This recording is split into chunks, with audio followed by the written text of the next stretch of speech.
our low barrier. We're a come as you are, we will love you where you are place. That doesn't mean we're low standards. So we have an occupancy agreement for anyone who stays with us that has a lot of rules in it. If you come in here to stay, there's a set of expectations for the way that you will behave. If you don't behave that way or you can't meet that standard, you can't stay here. Guests are held to a standard of being a good neighbor, being respectful, kind to the people in here, and are expected to, at all times, act safely so that everyone feels safe inside and outside of the warming center. We hold guests accountable by they have simple tasks that they have to do. They have to follow the rules. They have to have good behavior.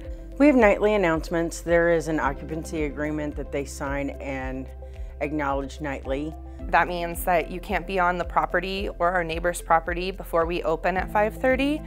Otherwise, you don't get to stay for the night. We give them warnings so they know what they have to do and what they have to be able to accomplish to stay here every night. So I was directly involved in one conflict with a guest who became upset because he showed up early and I told him he couldn't stay for the night. He went over to the neighbor's property, got into a conflict with him. We've also had issues with people just kind of hanging out around there, and anytime they call or complain, like I said, it was documented and then spoke to the director, and she would always call them back immediately. I put that guest out for the remainder of the season. He was not welcome to return this season. And then we passed along right away to our executive director who was on call, and she connected with that neighbor right away to make sure that he felt heard and that we were responsive to his concerns.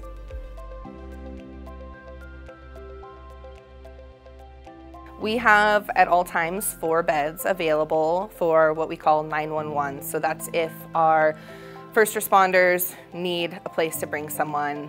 We've had police, we've had the ambulance, the hospital sent people here, and we also work with other groups like Western Montana Mental Health to make sure that all of our neighbors are cared for, and when there's not somewhere for someone to go, that they know to call us. Our capacity is 50, and so every night we only let the 45, 46 people in just to make sure that we have these open beds to be a resource for them. They'll call and ask us, and they bring them here, and we get them, you know, a shower if they need one, food, a bed, and try to help them figure out what they're going to do the next day. Revoking the Flathead Warming Center conditional use permit isn't going to solve the problem, because effectively what you're doing is you're putting 50 people in the community that weren't there previously. So we're working to help these people out of homelessness, and we're trying to be a good neighbor. It would be a way bigger mess without us.